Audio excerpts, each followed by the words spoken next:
Start करें। चलो, good evening सभी को। और क्रांतिकारी आंदोलन के अंतर्गत जो है आज हम लोगों का अगला टॉपिक जो है कामागाटा मारू कांड या प्रकरण है। ये घटना जो घटित हुई थी सन 1914 में हुई थी। इससे पहले हम लोगों ने कल भी वीडियो शूट किया, लगातार जो देख रहे हैं तो कल तक हमने देखा था कि किस तरीके से जो है अमेरिका में गदर पार्टी की स्थापना हुई, वहाँ पे क्रांतिकारी गतिविधियों को संचालित करने के लिए। आगे चल के हम लोगों ने देखा कि जब गदर पार्टी को जो है अमेरिका में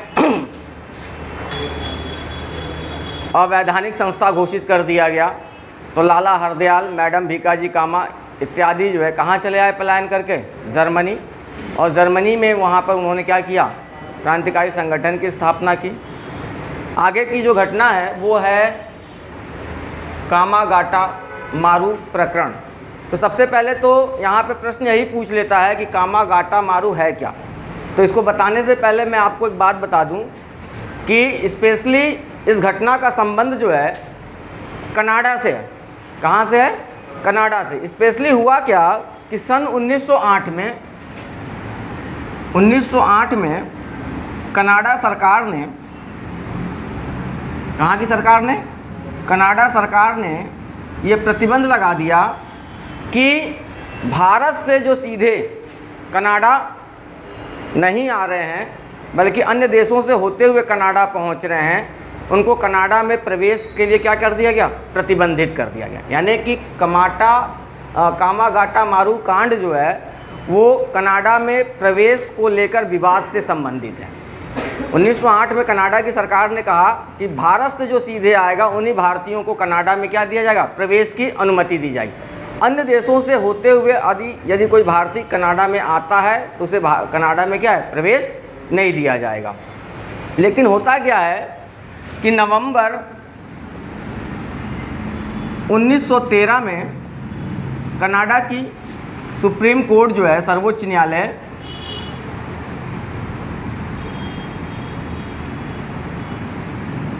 ऐसे 35 भारतीयों के संबंध में निर्णय देती है कि जो सीधे भारत से कनाडा नहीं गए थे बल्कि अन्य देशों से होते हुए कनाडा पहुंचे थे, और उन्होंने अपने इस निर्णय में कनाडा में उनको प्रवेश की क्या कर दी? अनुमति दे दी। और जैसे ही कनाडा के सुप्रीम कोर्ट का ये निर्णय आया कि इन 35 भारतीयों को जो सीधे भारत से नहीं आए बल्कि अन्य देशों से होते हुए आए हैं, उनको क्या है? कनाडा में काम करने की, रहने की जब अनुमति दे दी, तो इस घटना के बाद स्पेशली होता क्या है कि गुरुदत्त, कौन? बाबा गुरुदत्त सिंह, ये पंजाब के थे, और इनके द्वारा क्या किया जाता है? एक जापानी जहाज़ को किराए पर लिया जाता है और उस जापानी जहाज़ का नाम क्या है? कामागाटा मारू। क्या है? कामागाटा मारू। तो एग्ज़ाम में यहाँ पे कई बार क्वेश्चन पुटअप किया है कि कामागाटा मारू क्या है? एक जापानी जहाज़ जिसे बाबा गुरुदत्त सिंह ने 1914 में हांगकांग की शिपिंग कंपनी जो है, और एजेंट कौन है? बूने। कौन है? बूने से किराए पर लेते हैं। किस लिए लेते हैं? ताकि ये लोग भी कहाँ जा सकें? कनाडा जा सकें। तो आपसे एग्ज़ाम में क्वेश्चन सबसे पहला यही पूछेगा कि कामागाटा मारू प्रकरण जो है किस सन में है? तो 1914 में। इसका संबंध किससे है? कनाडा में प्रवेश को लेकर विवाद से संबंधित है। ठीक है। कामागाटा मारू जहाज़ को किराए पर किसने लिया था? किसने? गुरुदत्त सिंह ने लिया था। कब लिया था? 1914 में किराए पर लिया, और किराए पर लेने के बाद जो है इसमें कुल 376, कितने? 376 यात्री थे, और इनको लेकर जब ये कनाडा की ओर कूच करते हैं, और मई 1914 में कनाडा के वैंकूवर तट पर ये पहुंच जाते हैं। लेकिन वहाँ पर कनाडा सरकार द्वारा, वहाँ की पुलिस फोर्स द्वारा जो है इस जहाज़ को कनाडा में प्रवेश नहीं करने दिया जाता है। तट पे किसी भी व्यक्ति को उतरने नहीं दिया जाता है, बल्कि 2 महीने तक, कितने महीने तक? 2 महीने तक जो है क्या कहना चाहिए कि ये लोग लगातार मांग करते रहते हैं कि जहाज़ को जो है कनाडा की सीमा में प्रवेश कर लेने दिया जाए, हमें कनाडा में रहने दिया जाए, लेकिन कनाडा सरकार द्वारा जो है इन्हें प्रवेश नहीं करने दिया जाए। बल्कि इन यात्रियों की लड़ाई के लिए एक कमेटी भी गठित की गई थी, शोर कमेटी। किसके द्वारा? शोर कमेटी। कौन सी कमेटी? शोर कमेटी गठित की गई थी। और इस शोर कमेटी के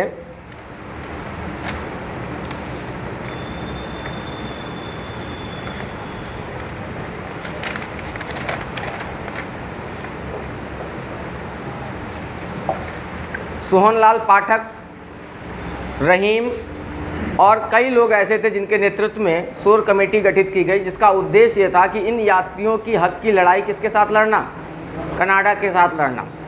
लेकिन आखिरकार जहाज़ को प्रवेश नहीं करने दिया जाता है, बल्कि अमेरिका में भी इनको लेकर जो है आंदोलन चलाया गया बरकतुल्ला इत्यादि द्वारा। इसी बीच क्या होता है कि प्रथम विश्व युद्ध भी प्रारंभ हो जाता है, और प्रथम विश्व युद्ध प्रारंभ होने के दौरान ब्रिटेन को लगता है कि कहीं ऐसा ना हो कि ये 376 लोगों को अन्य लोगों के माध्यम से ब्रिटिश सरकार के खिलाफ क्या कर दिया जाए? भड़का दिया जाए, ताकि ये किसी प्रकार की क्रांतिकारी गतिविधियों इत्यादि में क्या हो जाएं? शामिल हो जाएं। तो ब्रिटिश सरकार जो है जहाज़ को सीधे कलकत्ता लाने का क्या कर देती है? आदेश दे देती है।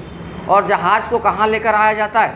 वापस वहाँ से सीधे कनाडा से कलकत्ता, और कलकत्ता में भी कलकत्ता के निकट पहुंचकर कहाँ पर? बजबज, कहाँ पर? नामक स्थान पर जब अंग्रेज़ों द्वारा जहाज़ को चारों तरफ से घेर लिया जाता है, तो जो बेचारे यात्री रहते हैं, जो इतने दिनों से चलकर कहाँ पहुँचे? कनाडा पहुँचे, वहाँ भोजन नहीं, कुछ नहीं, कितनी परेशानियाँ थी। तो कहीं ना कहीं ये 376 यात्री जो है शारीरिक और मानसिक रूप से बहुत ज़्यादा क्या थे? परेशान थे। एक तो कनाडा सरकार की नीतियों को लेकर, फिर इनको ज़बरदस्ती वहाँ से लौटा के कहाँ ला रहे हैं? कलकत्ता के बजबज बंदरगाह पर। और वहाँ पर पुलिस से क्या हो जाती है? हिंसात्मक मुठभेड़ हो जाती है, जिसमें जो है 18 यात्री क्या होते हैं? मारे जाते हैं। कितने यात्री? 18 यात्री मारे जाते हैं, और 202 यात्रियों को पकड़ के क्या कर दिया जाता है? जेल में डाल दिया जाता है। और इसी घटना को आधुनिक भारत के इतिहास में कामागाटा मारू प्रकरण के नाम से जाना जाता है। हालांकि 2014 में जस्टिन ट्रूडो जो हैं, कनाडा के प्रधानमंत्री है ना, कनाडा के प्रधानमंत्री कौन है इस समय? टाइम ही नहीं है तुम लोगों को। जस्टिन ट्रूडो है इस समय भी। उनके द्वारा इस घटना के लिए माफ़ी भी मांगी गई थी। तो जो लोग फिर से बैठ गए उसको अच्छे से समझ लें। जो हमारा अगला टॉपिक है आज का, वो है कामागाटा मारू प्रकरण। ये सन 1914 में घटना घटित हुई थी। इस घटना का संबंध जो है वो कनाडा में प्रवेश को लेकर विवाद से संबंधित है, क्योंकि 1908 में कनाडा की सरकार द्वारा ये नियम बना दिया गया था कि ऐसा कोई भी भारतीय जो सीधे भारत से नहीं आ रहा बल्कि अन्य देशों से होते हुए आ रहा है, तो उसे क्या किया जाए? कनाडा में प्रवेश की अनुमति नहीं है। लेकिन नवंबर 1913 में कनाडा की सरकार द्वारा, कनाडा की सुप्रीम कोर्ट द्वारा एक निर्णय दिया जाता है, जिसमें ऐसे 35 भारतीयों को कनाडा में रहने की अनुमति दे दी जाती है जो सीधे भारत से नहीं आए। इस घटना के बाद से भारतीय मूल के गुरुदत्त सिंह, जो स्पेशली कहाँ से हैं? पंजाब से हैं। ये सिंगापुर में क्या थे? व्यापारी थे। इन्होंने तत्कालीन समय में क्या किया? कामागाटा मारू जो जापानी जहाज़ है, इसको हांगकांग शिपिंग कंपनी से क्या किया? किराए पर लिया, और इसमें 376 यात्रियों को क्या किया? साथ में लिया, और इनको लेकर जहाज़ को लेकर किस ओर प्रस्थान कर गए? कनाडा के। कनाडा में वैंकूवर तट पर जैसे ये जहाज़ पहुंचा, वहां की सरकार द्वारा जो है जहाज़ को कनाडा की सीमा में क्या है? प्रवेश करने से रोक दिया गया। किसी भी व्यक्ति को उतरने नहीं दिया गया। 2 महीने तक लगातार व्यक्ति खाने पीने के लिए परेशान रहे, लेकिन किस पे रहे? जहाज़ पर रहे। आखिरकार जो है प्रथम विश्व युद्ध प्रारंभ हो जाने के कारण ब्रिटिश सरकार द्वारा ये आदेश पारित कर दिया गया कि जहाज़ को सीधे कहाँ लाया जाए? कलकत्ता। और जहाज़ को लौटाकर कहाँ लाया जाता है? कलकत्ता के बजबज बंदरगाह पर। और यहाँ पर परेशान यात्रियों द्वारा क्या किया जाता? जब पुलिस द्वारा, अंग्रेज सिपाहियों द्वारा क्या किया जाता है? इनके साथ जो बदसलूकी की जाती है, तो हिंसात्मक घटना घटित हो जाती है, जिसमें जो है 18 यात्री क्या होते हैं? मारे जाते हैं, और 202 यात्रियों को गिरफ्तार करके क्या किया जाता है? जेल में डाल दिया जाता है। और इसी घटना को क्या कहा जाता है? कामागाटा मारू प्रकरण का। तो आपसे 2 प्रश्न पूछेगा। एक तो जमाने के लिए पूछेगा कि कामागाटा मारू प्रकरण किस सन में है, 1914 में। कामागाटा मारू क्या है? एक जापानी जहाज़ है। इस जापानी जहाज़ को किराए पर किसने लिया था? गुरुदत्त सिंह ने लिया था। ठीक है, इस जहाज़ में कुल कितने यात्री बैठे थे? 376 यात्री बैठे थे। फिर जहाज़ को कनाडा से लौटाकर कहाँ लाया गया? कलकत्ता के बजबज बंदरगाह पर। वहाँ पर हिंसात्मक घटना में कितने लोग मारे गए? 18 लोग मारे गए। और इसी घटना को भारतीय इतिहास में क्या कहा जाता है? कामागाटा मारू प्रकरण कहा जाता है। तो ये अभी तक हम लोगों ने क्रांतिकारी आंदोलन के प्रथम चरण के अंतर्गत 5 वीडियो की बात की थी। और आज जो है फिर से जो है क्रांतिकारी आंदोलन का जो है द्वितीय चरण हम लोग चर्चा करेंगे, क्योंकि इस बीच क्या हो रहा है? प्रथम विश्व युद्ध चल रहा है। इस बीच क्या होगा? 1916 में गांधी भारत आ जाएंगे और गांधी द्वारा जो है चंपारण आंदोलन, खिलाफत आंदोलन, अहमदाबाद मिल मजदूर आंदोलन, बहुत से आंदोलन चलाना और आखिरकार गांधी जो है बहुत बड़ा जन आंदोलन प्रारंभ करते हैं, असहयोग आंदोलन। और इस समय विशेष करके सभी वर्ग को लगता है कि गांधी जी का व्यक्तित्व क्या है? चमत्कारिक है। और उन्होंने अपने आंदोलन का प्रारूप किसमें बनाया? हिंसा बनाया गया, अहिंसात्मक। और जब वो असहयोग आंदोलन प्रारंभ करते हैं तो उस समय वो घोषणा करते हैं कि भारत को 1 वर्ष के अंदर क्या हो जाएगी? स्वतंत्रता की प्राप्ति। तो कहीं ना कहीं सभी वर्ग के लोगों की क्या थी? गांधी के प्रति आस्था थी। उसी तरीके से युवा क्रांतिकारियों की जब गांधी का भारतीय राजनीति में प्रवेश होता तो उनके प्रति भी उनकी आस्था क्या हो जाती है? बढ़ जाती है। लेकिन आखिरकार क्या होता है? 5 फरवरी 1922 को चौरी चौरा की घटना के कारण गांधी क्या करते हैं? असहयोग आंदोलन को स्थगित कर देते। और जो युवा हैं, क्रांतिकारी वर्ग के जो युवा हैं, वो अपने आप को क्या महसूस करते हैं? ठगा सा महसूस करते हैं। और उनकी क्या है? गांधी की अहिंसात्मक नीतियों से उनका मोह क्या हो जाता है? भंग हो जाता है। और फिर से भारत में, विशेषकर उत्तर भारत में जो है क्रांतिकारी आंदोलन प्रारंभ हो जाते हैं। तो कहीं ना कहीं 1920 के बाद के जो क्रांतिकारी आंदोलन भारत में देखने को मिलेंगे, उसका जो सबसे बड़ा कारण है गांधी जी की क्या? अहिंसात्मक नीतियों का तत्कालीन समय में विफल हो जाना। और पहले चरण के जो क्रांतिकारी आंदोलन है, चाहे जो भी घटनाएं देखने को मिली हैं, उनका उद्देश्य क्या था? उनका उद्देश्य जो था वो केवल और केवल क्या था? ब्रिटिश सरकार को डराना, उनके अंदर भय उत्पन्न करना। लेकिन ये दूसरे चरण का जो क्रांतिकारी आंदोलन जो आज हम लोग चर्चा करेंगे, देखेंगे इसी वीडियो में, उसका उद्देश्य भय उत्पन्न नहीं करना है, बल्कि भारत को क्या दिलाना है? स्वराज की प्राप्ति कराना है। हथियार के माध्यम से कराना है, हिंसात्मक घटना के माध्यम से कराना है। यानी यहाँ पर इनका लक्ष्य क्या है? स्पष्ट है। भारत की स्वतंत्रता के लिए क्रांतिकारी गतिविधियों को क्या करेंगे? अंजाम देंगे। इससे पहले के क्रांतिकारी घटना की अगर हमने देखा तो उनका कोई उद्देश्य ऐसा नहीं था कि भारत को क्या कराना है? स्वतंत्र कराना है, बल्कि उनका उद्देश्य क्या था? अपनी गतिविधियों के माध्यम से सरकार के अंदर क्या करना? डर पैदा करना था। क्या करना था? डर पैदा करना। तो द्वितीय चरण की अगर हम बात करें तो द्वितीय चरण में आज सबसे पहले हम बात करेंगे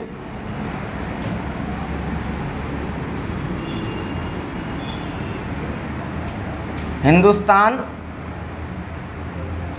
इंग्लिश में लिख दे, कोई दिक्कत तो नहीं है, रिपब्लिकन एसोसिएशन की बात करेंगे।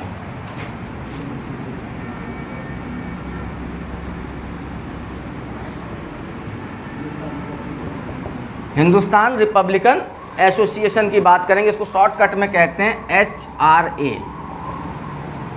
द्वितीय चरण का जो सबसे महत्वपूर्ण क्रांतिकारी संगठन है वो है HRA, यानी हिंदुस्तान रिपब्लिकन एसोसिएशन। और इसकी स्थापना सन 1924 में, स्थान कहाँ पर? कानपुर में। कहाँ पे बेटा? कानपुर में। और किसके द्वारा? संस्थापक कौन है?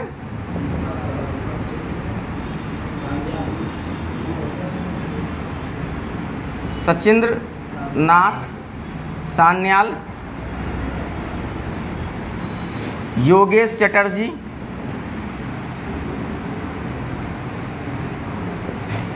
चंद्रशेखर आज़ाद,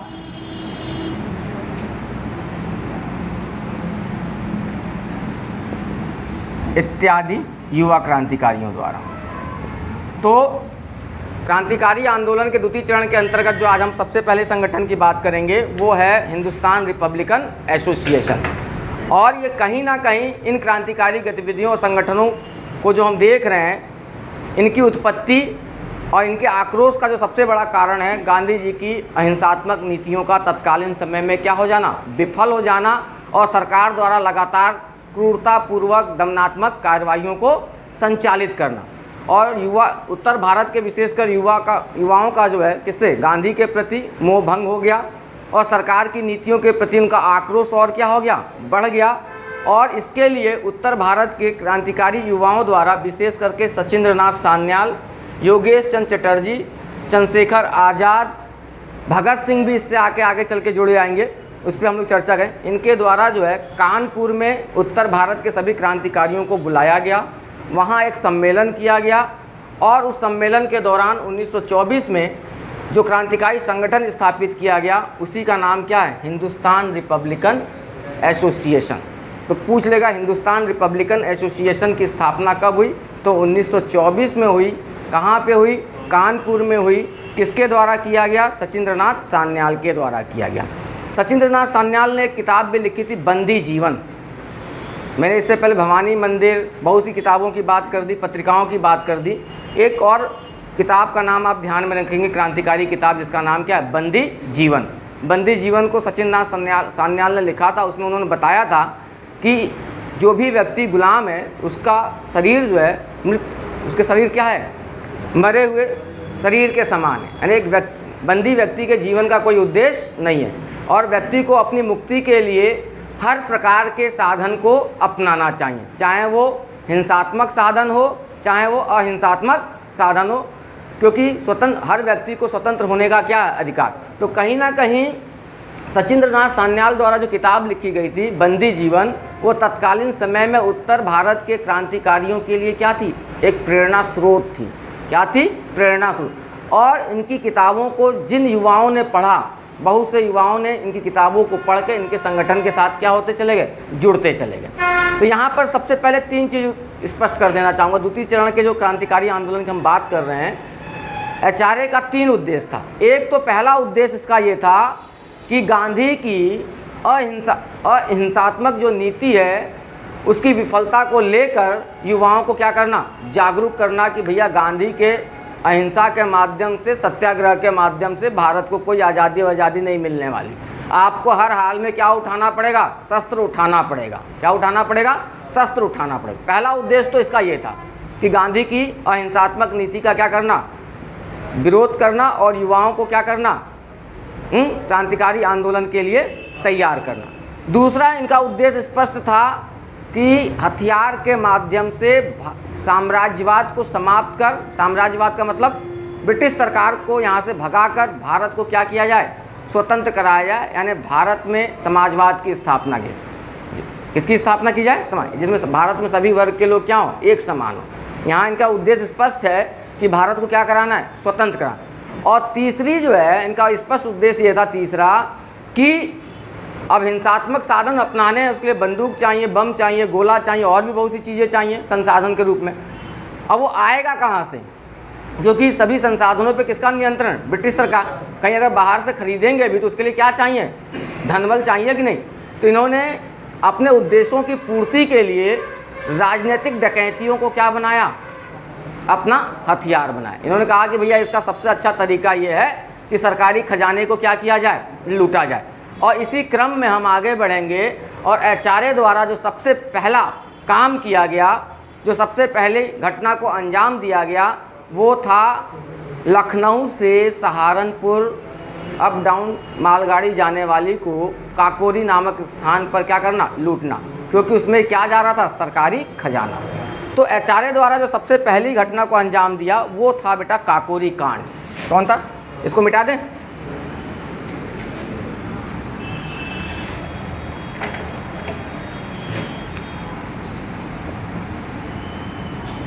काकोरी कांड।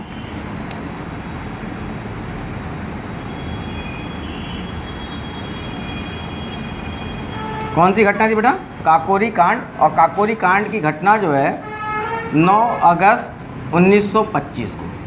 तो एचआरए के सदस्यों ने 1924 में कानपुर में एचआरए की स्थापना की, वहाँ मीटिंग की, और मीटिंग करने के बाद प्लान बनाया कि जो हथियारबंद क्रांति करनी है, जिसके माध्यम से भारत को क्या कराना है, स्वतंत्र कराना है, जिसके माध्यम से अंग्रेज़ों को भारत से क्या करना है, भगाना है, उसके लिए किसकी ज़रूरत है, राजनीतिक डकैती की। राजनीतिक डकैती का मतलब है कि सरकार के खजाने को लूटना। और इसके लिए इन्होंने सबसे पहला प्लान किया कि लखनऊ से सहारनपुर जाने वाली मालगाड़ी को काकोरी नामक स्थान पर 9 अगस्त 1925 को इन्होंने क्या किया, खजाना लूट लिया। लूटने के बाद जो है सरकार द्वारा क्या किया गया, कुल 29 लोगों को गिरफ्तार किया गया इस कांड में। कितने लोगों को, 29 लोगों को गिरफ्तार किया गया। इस काकोरी कांड में जो है चंद्रशेखर आज़ाद, राम प्रसाद बिस्मिल, रोशन लाल, अशफाक उल्ला खां, राजेंद्र लाहिड़ी, सचिंद्र नाथ सान्याल, ऐसे बहुत सारे तत्कालीन समय के क्रांतिकारी क्या थे, शामिल थे। और इस कांड के बाद से जो है 29 लोगों को गिरफ्तार किया। कितने लोगों को बेटा, 29 लोगों को गिरफ्तार किया गया। केवल एक व्यक्ति आचार्य का जो सबसे महत्वपूर्ण व्यक्ति था जो नहीं पकड़ा गया, वो कौन थे, चंद्रशेखर आज़ाद। कौन थे, चंद्रशेखर। तो आपसे पूछ ले कि काकोरी कांड कब हुआ था, तो 9 अगस्त 1925 को हुआ था। ये काकोरी कहाँ पर है, लखनऊ के पास एक छोटा सा हॉल्ट है, छोटा सा स्टेशन है, जब व्यक्ति लखनऊ से सहारनपुर के लिए जाता है। और यहीं पर क्या किया था, मालगाड़ी में सरकारी खजाना जो जा रहा था उसको इन युवा क्रांतिकारियों द्वारा क्या कर लिया गया, लूट लिया गया। और इसी घटना को किस नाम से हम जानते हैं, काकोरी कांड से। इस घटना के बाद से ब्रिटिश सरकार ने क्रूरतापूर्वक कार्रवाई की और एचआरए के बहुत से सदस्यों को पकड़ा गया, जिसमें लगभग कितने लोग थे, 29 लोग थे। लेकिन इसमें चंद्रशेखर आज़ाद नहीं पकड़े गए, वो क्या हो गए, फरार हो गए। क्या हो गए, फरार हो गए। इसके बाद से इन 29 लोगों में से 4 लोगों को फांसी की सज़ा दे दी गई काकोरी कांड में। किस किस को दे दी गई, एक तो सबसे पहले 29 लोगों को क्या किया गया, गिरफ्तार। इनमें से कितने लोगों को, 4 लोगों को फांसी की सज़ा दी गई। और 4 लोग फांसी पाने वाले कौन कौन थे, सबसे पहले थे राम प्रसाद बिस्मिल, राम प्रसाद बिस्मिल। दूसरे थे, बोलते जाओ, अशफाक उल्ला खां, वेरी गुड। तीसरे थे राजेंद्र लाहिड़ी।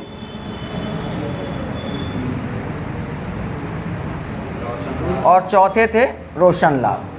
तो बेटा यहाँ पर थोड़ा सा दिमाग ज़्यादा चलाना, क्योंकि यहाँ से प्रश्न भी आता है कि काकोरी कांड में किन किन लोगों को फांसी की सज़ा दी गई थी। तो काकोरी कांड में कुल 29 लोग गिरफ्तार थे। इन 29 में से 4 लोगों को तत्कालीन समय में फांसी की सज़ा दी गई थी। और फांसी की सज़ा पाने वाले व्यक्ति कौन कौन थे, राम प्रसाद बिस्मिल जैसे युवा क्रांतिकारी थे, अशफाक उल्ला खां जैसे युवा क्रांतिकारी थे, राजेंद्र लाहिड़ी जैसे युवा क्रांतिकारी थे, और चौथा जो है रोशन लाल। अगला प्रश्न भी यहाँ से यूपीएससी वगैरह में, सिविल सर्विसेज वगैरह में पूछता रहता है कि इनको किस किस जेल में फांसी की सज़ा दी गई थी। तो आप ये भी ध्यान में रखेंगे, राम प्रसाद बिस्मिल को तत्कालीन समय में गोरखपुर, जहाँ से माननीय मुख्यमंत्री जी हैं, गोरखपुर जेल में। अशफाक उल्ला खां को फैजाबाद जेल में। और राजेंद्र लाहिड़ी को गोंडा जेल में।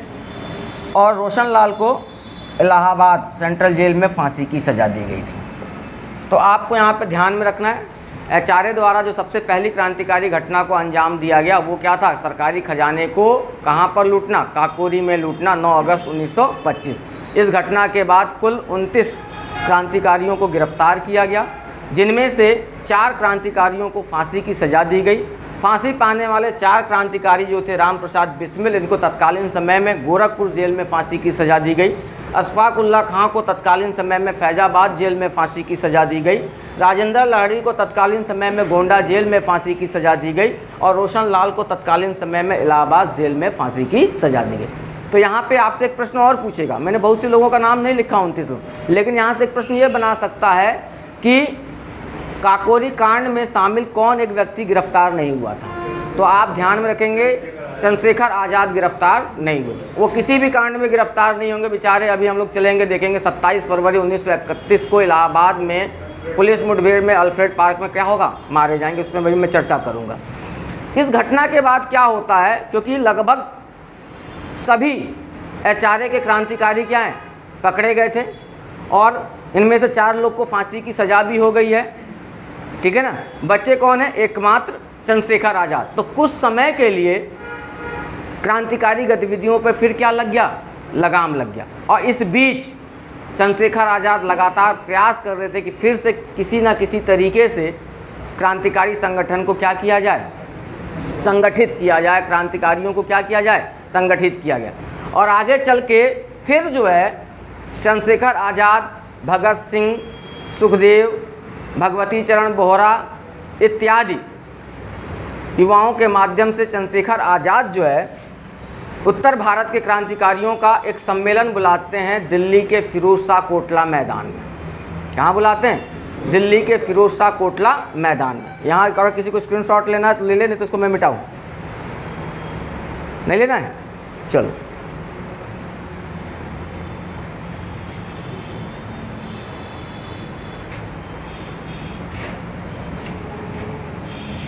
हिंदुस्तान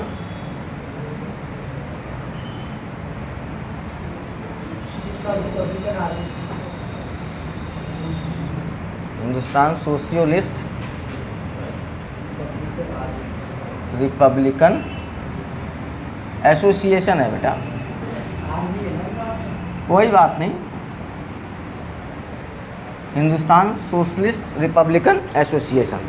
तो होता क्या है कि जब हिंदुस्तान रिपब्लिक एसोसिएशन के अधिकांश क्रांतिकारियों को गिरफ्तार कर लिया जाता है काकोरी कांड के बाद, 4 लोगों को फांसी की सज़ा दे दी जाती है, तो उसके बाद से कुछ समय के लिए उत्तर भारत में क्रांतिकारी गतिविधियां क्या हो जाती हैं, धीमी पड़ जाती हैं। लेकिन जो एचआरए के एक सदस्य थे, कौन, चंद्रशेखर आज़ाद, जो फरार हो चुके थे, वो अभी भी प्रयासरत थे। और वो क्या करते हैं, उत्तर भारत के फिर से युवा क्रांतिकारियों को संगठित करते हैं और एक सम्मेलन बुलाया जाता है। कहाँ? दिल्ली के फिरोज शाह कोटला मैदान में। उस सम्मेलन में भगत सिंह, सुखदेव, भगवती चरण बोहरा, चंद्रशेखर आज़ाद, अन्य युवा क्रांतिकारी क्या होते हैं, शामिल होते हैं। और ये यहीं पर फिरोज शाह कोटला मैदान में 10 सितंबर 1928 को एक नए क्रांतिकारी संगठन हिंदुस्तान सोशलिस्ट रिपब्लिकन एसोसिएशन की क्या की जाती है, स्थापना की जाती है। क्या की जाती है, स्थापना। तो इसके मुख्य संस्थापक जो है कौन है, चंद्रशेखर आज़ाद, भगत सिंह, सुखदेव, भगवती चरण बोहरा इत्यादि लोग। और इन लोगों द्वारा जो है सबसे पहला जो प्लान किया जाता है क्रांतिकारी घटना को अंजाम देने का, वो प्लान होता है सैंडर्स की हत्या। किसकी हत्या? सैंडर्स की हत्या। और सैंडर्स की हत्या हम लोगों ने पढ़ लिया था। स्पेशली सैंडर्स जो है सहायक पुलिस अधिकारी था, कहाँ पर, लाहौर में। कुछ याद आ रहा है? और जब साइमन कमीशन भारत आया था तो लाहौर में स्पेशली साइमन कमीशन का विरोध किसके द्वारा किया जा रहा था, लाला लाजपत राय। और विरोध के दौरान जो है सैंडर्स ने क्या कर दिया था, लाठी चार्ज कर दिया था। और उसके लाठी चार्ज के कारण जो है लाला लाजपत राय तत्कालीन समय में गंभीर रूप से क्या हो गए थे, घायल हो गए थे। और आखिरकार उनकी क्या हो गई, डेथ हो गई। और उन्होंने अपनी डेथ से पहले एक स्टेटमेंट भी दिया था, शायद मैंने पढ़ा दिया है, याद भी होगा, कि मेरे शरीर पर लगी हुई एक एक लाठियाँ ब्रिटिश साम्राज्य के ताबूत में क्या होंगी, कील के समान। तो वही बदला लेने के लिए हिंदुस्तान सोशलिस्ट रिपब्लिकन एसोसिएशन के क्रांतिकारियों द्वारा क्या किया जाता है, 17 दिसंबर, कब, 17 दिसंबर 1928 को लाहौर में लाहौर के सहायक पुलिस अधिकारी सैंडर्स की, किसकी, सैंडर्स की भगत सिंह, चंद्रशेखर आज़ाद और राजगुरु द्वारा जो है क्या कर दी जाती है, गोली मारकर हत्या कर दी जाती है। क्या कर दी जाती है, गोली मारकर हत्या कर दी जाती है। ठीक है। और ये हत्या क्यों की गई, क्योंकि साइमन कमीशन के विरोध के दौरान इस सैंडर्स ने क्या किया था, लाला लाजपत राय पर लाठी चार्ज किया था। इस हत्या के बाद कुछ समय के लिए जो भगत सिंह, चंद्रशेखर आज़ाद, राजगुरु, सुखदेव, भगवती चरण बोहरा इत्यादि जो क्रांतिकारी वो क्या हो जाते हैं, भूमिगत हो जाते हैं। और सरकार द्वारा जनता पे जो है ज़्यादा से ज़्यादा क्रूरतापूर्वक दमनात्मक क्या की जाती है, कार्रवाई की जाती है कि किसी तरीके से जनता इनके सुराग के बारे में क्या कर दे, बता दे। क्योंकि जनता आज के समय भी पूरा भारत इन क्रांतिकारियों का सम्मान करता है कि नहीं करता है। तो ये बेचारे भूमिगत हैं, इनको लगता है कि यार हम जनता के ऊपर शोषण हो रहा है हमारे कारण, हमारी इन क्रांतिकारी गतिविधियों के कारण, तो हम इनको किसी प्रकार का क्या सहयोग नहीं कर पा रहे हैं। तो इसके बाद से क्या करते हैं ये लोग, अप्रैल 1929 में सेंट्रल लेजिस्लेटिव असेंबली, कहाँ पर, सेंट्रल लेजिस्लेटिव केंद्रीय असेंबली सभा में 2 बिल पे चर्चा होती है। एक बिल रहता है पब्लिक सेफ्टी बिल, बिल यानी विधेयक, लोक सुरक्षा विधेयक, और दूसरा जो है ट्रेड डिस्प्यूट बिल, व्यापार से संबंधित जो बिल है वो। तो 2 बिलों पे उस समय सेंट्रल असेंबली में चर्चा चलती रहती है, पब्लिक सेफ्टी बिल और ट्रेड डिस्प्यूट बिल। और इस समय जो है हिंदुस्तान सोशलिस्ट रिपब्लिकन एसोसिएशन के सदस्यों द्वारा ये कहते हैं कि भैया हम पहले तो किसी तरीके से अपनी क्या करें, गिरफ्तारी दें, और गिरफ्तारी इसलिए दें ताकि ये शोषण जो जनता के ऊपर किया जा रहा ये क्या हो जाए, कम हो जाए। और इसके लिए जो है हिंदुस्तान सोशलिस्ट रिपब्लिकन एसोसिएशन के जो 2 सदस्य हैं, भगत सिंह और बटुकेश्वर दत्त को जो है कहा जाता है कि आप जो है, तो जब ये पब्लिक सेफ्टी बिल पे चर्चा चलती रहती है, ट्रेड डिस्प्यूट बिल पे चर्चा चलती रहती है केंद्रीय असेंबली में, सेंट्रल असेंबली में, तो वहीं पर ये बम फेंकते हैं। क्या करते हैं, बम फेंकते हैं। और इस बम फेंकने का उद्देश्य ये नहीं रहता है कि किसी को जान से मारना, बल्कि इनका उद्देश्य, ये लिखते हैं, एक पर्चा भी फेंकते हैं कि हम बम इसलिए फेंकते हैं कि बहरों को अपनी आवाज़ सुना सकें, ठीक है। और यहीं पर पहली बार गिरफ्तारी देने से पहले भगत सिंह ने नारा दिया था, इनकलाब जिंदाबाद। कौन सा नारा दिया था, इनकलाब जिंदाबाद। और जब ये सुनवाई चलते रहती है पब्लिक सेफ्टी बिल पर, ट्रेड डिस्प्यूट बिल पर जब चर्चा चलते रहती है, तो भगत सिंह और बटुकेश्वर दत्त द्वारा क्या किया जाता है, बम फेंका जाता है। उसके बाद से भगत सिंह और बटुकेश्वर दत्त को क्या कर लिया जाता है, गिरफ्तार कर लिया जाता है। इसके अतिरिक्त अन्य हिंदुस्तान सोशलिस्ट रिपब्लिकन एसोसिएशन के और भी क्रांतिकारियों को क्या किया जाता है, गिरफ्तार किया जाता है। गिरफ्तार करने के बाद इनको लगता है कि इस बम फेंकने के कारण इन्हें कोई बहुत बड़ी सज़ा नहीं हो सकती है, इसलिए वो किसकी हत्या के साथ, सैंडर्स की हत्या के साथ इन लोगों को क्या करते हैं, जोड़कर इनके ऊपर लाहौर षड्यंत्र केस चलाया जाता है।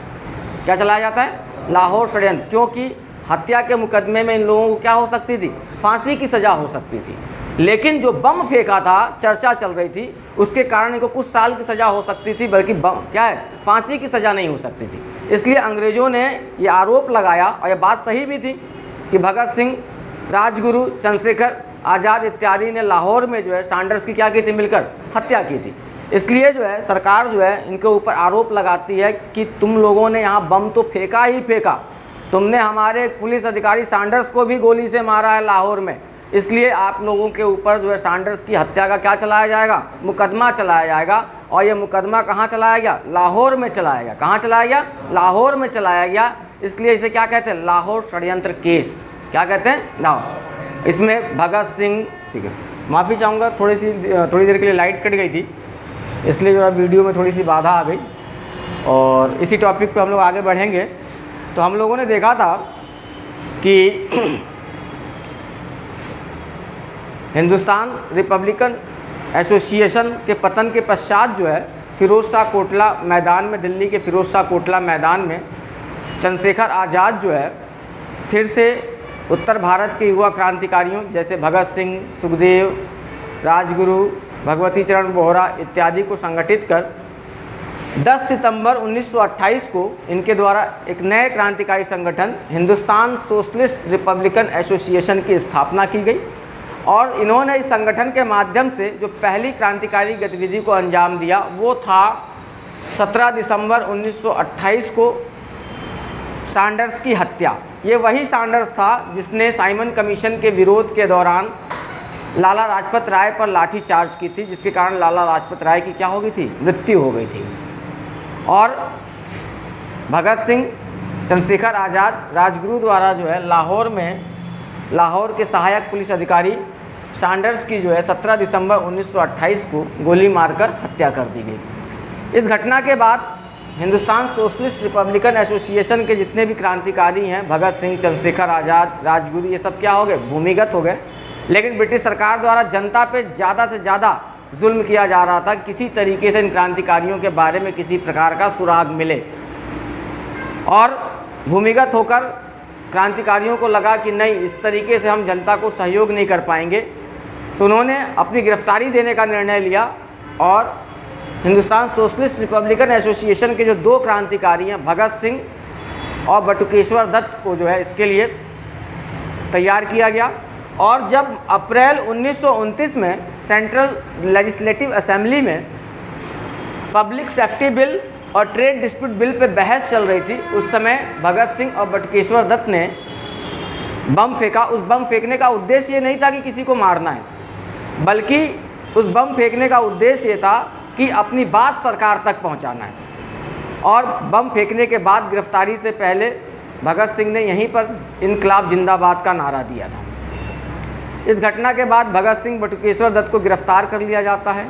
साथ ही साथ हिंदुस्तान सोशलिस्ट रिपब्लिकन एसोसिएशन के अन्य क्रांतिकारियों को भी गिरफ्तार कर लिया जाता है और गिरफ्तार करके इनको लाहौर जेल में बंद किया जाता है। और वहाँ पर इनके ऊपर सैंडर्स की हत्या का आरोप लगाकर लाहौर षड्यंत्र केस चलाया जाता है। और जब ये लाहौर जेल में बंद रहते हैं, यहीं पे मेरा वीडियो कटा था, जब ये लाहौर जेल में बंद रहते हैं उस समय जेल के अंदर इन क्रांतिकारियों की मांग रहती है कि इनके साथ सामान्य कैदियों की तरह बर्ताव ना किया जाए, बल्कि राजनीतिक कैदियों की तरह बर्ताव किया जाए। और इसके लिए ये लोग लाहौर जेल में ही क्या करते हैं, भूख हड़ताल पर बैठ जाते हैं। आखिरकार 64 दिनों की भूख हड़ताल के पश्चात एक क्रांतिकारी जतिन दास की क्या हो जाती है, मृत्यु हो जाती है। किसकी मृत्यु हो जाती है, जतिन दास की। तो यहाँ पे पूछा है कि लाहौर जेल में 64 दिन की भूख हड़ताल के पश्चात किस क्रांतिकारी की क्या है, मृत्यु हो गई थी, किसकी हुई, जतिन दास की। और आगे चलकर 23 मार्च 1931 को भगत सिंह, सुखदेव और राजगुरु को लाहौर सेंट्रल जेल में फांसी की सज़ा दे दी जाती है। और लगभग जो है हिंदुस्तान सोशलिस्ट रिपब्लिकन एसोसिएशन का अस्तित्व जो है समाप्त होने के कगार पर आ जाता है। लेकिन इस संगठन के एक क्रांतिकारी जो अभी हैं, अभी तक सरकार के हाथों पकड़े नहीं गए थे। मैं किसकी बात कर रहा हूँ, चंद्रशेखर आज़ाद की।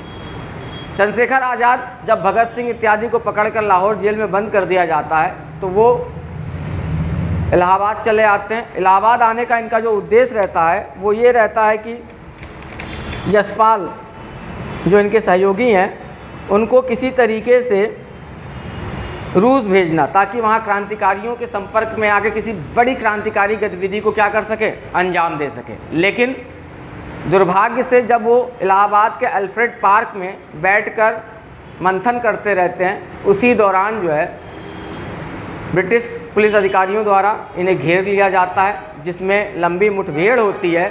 और जब चंद्रशेखर आज़ाद को लगता है कि वो पकड़े जाएंगे तो आखिरकार अंतिम गोली से स्वयं को क्या करते हैं, गोली मार देते हैं। और ये घटना जो रहती है वो 27 फरवरी 1931। तो हमें जो सबसे बड़ी बात ध्यान में रखना है, अगर घटना को जमाने के लिए आ जाए तो हमें सबसे पहले ये ध्यान में रखना है कि सबसे पहले जो है हिंदुस्तान सोशलिस्ट रिपब्लिकन एसोसिएशन की स्थापना होगी 10 सितंबर 1928 को दिल्ली के फिरोज शाह कोटला मैदान में। संस्थापक जो होंगे इसके चंद्रशेखर आज़ाद, भगत सिंह, सुखदेव, भगवती चरण बोहरा इत्यादि। इनके द्वारा जो पहली घटना को अंजाम दिया जाएगा वो है 17 दिसंबर 1928 को सैंडर्स की हत्या। इस हत्या के बाद से जो है दूसरी जो घटना होगी वो ये होगी कि अप्रैल 1929 में सेंट्रल लेजिस्लेटिव असेंबली में जब ट्रेड डिस्प्यूट बिल और पब्लिक सेफ्टी बिल पे चर्चा चलती रहती है तो अपनी गिरफ्तारी के लिए भगत सिंह और बटुकेश्वर दत्त द्वारा जो है बम फेंका जाता है। उस बम फेंकने का उद्देश्य किसी को हताहत करना नहीं था, बल्कि क्या करना था, अपनी बात सरकार तक पहुंचाना था। इस घटना के बाद से भगत सिंह, बटुकेश्वर दत्त को गिरफ्तार कर लिया गया। हिंदुस्तान सोशलिस्ट रिपब्लिकन एसोसिएशन के अन्य क्रांतिकारियों को भी गिरफ्तार किया गया और इन सबके ऊपर जो है सैंडर्स की हत्या का आरोप लगाकर लाहौर षड्यंत्र केस चलाया गया। और जब इनको लाहौर जेल में बंद करते हैं तो वहाँ मैंने बताया कि वहाँ पर इनकी मांग रहती है कि इनके साथ सामान्य कैदियों की तरह बर्ताव ना किया जाए, बल्कि राजनीतिक कैदियों की तरह क्या किया जाए, बर्ताव किया जाए। और आखिरकार जो है 64 दिन की भूख हड़ताल के पश्चात जो है जतिन दास जो है उनकी क्या हो जाती है, लाहौर जेल में मृत्यु हो जाती है। और 23 मार्च 1931 को भगत सिंह उनके साथियों को फांसी की सज़ा दे दी जाती है। और इसके पश्चात जो है 27 फरवरी 1931 को इलाहाबाद के अल्फ्रेड पार्क में चंद्रशेखर आज़ाद जो है मुठभेड़ में क्या होते हैं, मारे जाते हैं। तो ये पूरा का पूरा टॉपिक था। इस टॉपिक को हमने जो है वहाँ से प्रारंभ किया था कामागाटा मारू प्रकरण से। उसके बाद से हम लोगों ने देखा किस तरीके से जो है हिंदुस्तान रिपब्लिकन एसोसिएशन की स्थापना कानपुर में हुई। फिर उसके बाद से हम लोगों ने देखा किस तरीके से जो है 9 अगस्त 1925 को काकोरी कांड हुआ।